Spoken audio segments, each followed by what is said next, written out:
Hello friends, moon online helping YouTube চ্যানেলের পক্ষ থেকে আপনাদেরকে স্বাগত জানাই। 2026 সালে পশ্চিমবঙ্গ রাজ্য সরকারি কর্মীদের জন্য চলে এলো বড় সুখবর। পুজোর আগে রাজ্য সরকার ঘোষণা করলো উৎসব বোনাস। এই বোনাস কার কত টাকা বাড়লো এবং কারা এই সুবিধা পাবেন সবটাই বলবো আজকের এই ভিডিওতে। আপনি কি এই তালিকার মধ্যে আছেন? দেখে নিন এখনই। চলুন শুরু করা যাক। আমার সামনে একটি গভর্নমেন্ট নোটিশ আছে। এই নোটিশের সাবজেক্টটি হলো grant of advance bonus of the state government employees and some other categories of employees for the year 2025-26।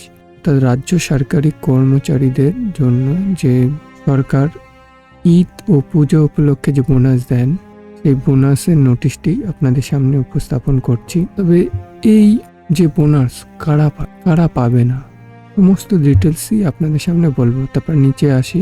The undersigned is directed by order of the governor to say that the governor is placed to decided that the state government employees who are not covered by any of the productivity link bonus scheme and whose revised employment did not executed 46,000 টাকা per month as 31 March 2026 will be entitled to advance bonus for the according to year 2025 থেকে 2026 at the rate of 7,400 per head. The upper eligibility ceiling of 46,000 as on 31 March 2026 will be applicable irrespective of either the employment drawn in the pre-revised or revised structure of pay or on fixed consolidated contract pay. এর মানে হচ্ছে এটাই, এই জায়গাটায় যে যাদের মাইনে 46,000 টাকার নিচে আছে তারা এই বোনাসে অন্তর্ভুক্ত। যাদের স্যালারি 46,000 টাকার নিচে আছে তারা এই বোনাসটি পাবে। এবং সে বোনাসে কত পাবে? প্রত্যেক ব্যক্তি 7,400 টাকা করে পাবে। এই পিডিএফটা পুরোটাই আপনারা দেখে নেবেন। আমি কোথা থেকে ডাউনলোড করতে হয় সেই লিঙ্কটি আপনাদেরকে দিয়ে দেবো। তো আপনাদেরকে আপাতত এর মূল বিষয়টি আপনাদের সামনে উপস্থাপন করছি। এই বোনাসটা কারা পাবে সেটা আপনাদেরকে বাংলায় পুরোটাই বলে দিই। রাজ্য সরকারের ঘোষণা অনুযায়ী 2025-26 অর্থবর্ষের জন্য অ্যাডহক বোনাসের পরিমাণ নির্ধারণ করা হয়েছে 7,400 টাকা। তবে সবাই এই বোনাস পাবেন না যাদের মাসিক বেতন গত 31 মার্চ 2026 তারিখে পর্যন্ত 46,000 টাকার নিচে ছিল, শুধুমাত্র তারা এই বোনাস পাওয়ার যোগ্য। যারা কোনো প্রোডাক্টিভিটি লিঙ্কড বোনাস স্কিমের আওতায় নেই তারা এই বাড়তি টাকাটি পুজোর আগেই হাতে পাবেন। এখানে আরেকটি কথা বলে দিই যে যারা এক্স কর্মচারী তাদের পেনশনভোগীদের জন্য সুখবর, যেটা হলো রাজ্য সরকার পেনশনভোগীরা বাদ যাচ্ছেন না। যারা 31 মার্চ 2026 তারিখ পর্যন্ত নির্দিষ্ট পে স্কেলের মধ্যে ছিলেন তারা 3800 টাকা পর্যন্ত এককালীন অনুদান পাবেন। এবার আসি এই বোনাসটা কোন কোন কর্মচারী পাবে, কোন কোন কর্মচারী পাবে না। এখানে আসি। রাজ্য সরকারের 3 রকম কর্মচারী আছে। এক হচ্ছে স্থায়ী কর্মচারী, দ্বিতীয় নম্বর হচ্ছে অস্থায়ী কর্মচারী, তৃতীয় নম্বর হচ্ছে ক্যাজুয়াল।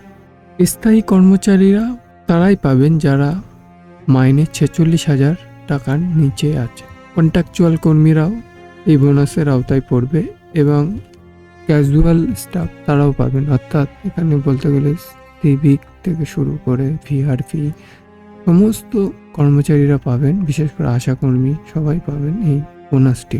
কারণ এখানে একটি জায়গায় লেখাই আছে যে the casual worker who have put in work at least 120 days and the employees on consolidated pay in the year 2025-26 will also be entitled to advance bonus under the order according to the following formula. 2025-26 সালে যদি কোনো casual worker যদি 120 দিনের কাজ করে থাকে তাহলেও সেই ব্যক্তিটি এই বোনাসটি পাবে ঈদ ও পূজা উপলক্ষে। এখানে আসি। তাহলে আমরা এই যে বোনাসটা কবে পাবো? The disbursement of adhoc bonus sanction herein above should be made in case of Muslim state government employees before the festival Eid al-Fitr 2026 and in case of the other state government employee other than Muslim state government employees. Such disbursement should be made between 28/9/2026 to 1/10/2026। অর্থাৎ যারা মুসলিম সম্প্রদায়ের কর্মচারী আছেন তারা ঈদ উল ফিতরের আগেই পেয়ে যাবে এবং যারা অমুসলিম অর্থাৎ যারা অন্য ধর্মাবলম্বী মানুষ তাদের ক্ষেত্রে এই বোনাসটি পাবে 28/9/2026 থেকে 1/10/2026 মধ্যে। এই বোনাসটি মূলত ঈদ ও পূজা উপলক্ষে দিচ্ছে সরকার। ক্যাজুয়াল ও কন্ট্রাকচুয়াল কর্মচারী মোটামুটি সবাই পাবে। বিশেষ করে সরকারের আওতাধীনে 120 দিনের কাজ করলেই ন্যূনতম পাওয়া যাবে। 2025-26 বর্ষে এই বোনাসটি পেয়ে যাবেন 7,400 টাকা। এবার বলি আপনারা এই যে অর্ডারটি বার হয়েছে এই অর্ডারটি আপনারা কোথায় পাবেন। আপনারা ব্রাউজারে এসে অ্যাডহক বোনাস 2026 টাইপ করে সার্চ করবেন। সার্চ করার পরে নিচের দিকে আসবেন, আসার পরে এখানে দেখতে পাবেন ওয়েস্ট বেঙ্গল ফাইন্যান্স ডিপার্টমেন্টের লিঙ্কটি চলে এসেছে এবং এই লিঙ্কের উপরে ক্লিক করবেন। করার সঙ্গে সঙ্গে পিডিএফটি খুলে যাবে। তো আপনারা এখান থেকে পিডিএফটি নিয়ে নিতে পারবেন। এখান থেকে আপনারা চাইলে ডাউনলোড করে নিতে পারেন। এই বোনাসটি আশাকর্মী থেকে শুরু করে civic volunteer, VRP, GRS, VLE সবাই এই বোনাসটি পাবেন। ঈদ ও পূজা উপলক্ষে এই বোনাসটি সরকার দিয়েছে। আজকের ভিডিওটি এই পর্যন্ত। ভিডিওটি যদি ভালো লাগে অবশ্যই লাইক করবেন এবং এই ধরনের টিউটোরিয়াল ভিডিও পেতে চ্যানেলটি সাবস্ক্রাইব করুন এবং পাশে থাকা বেল আইকনটি ক্লিক করুন।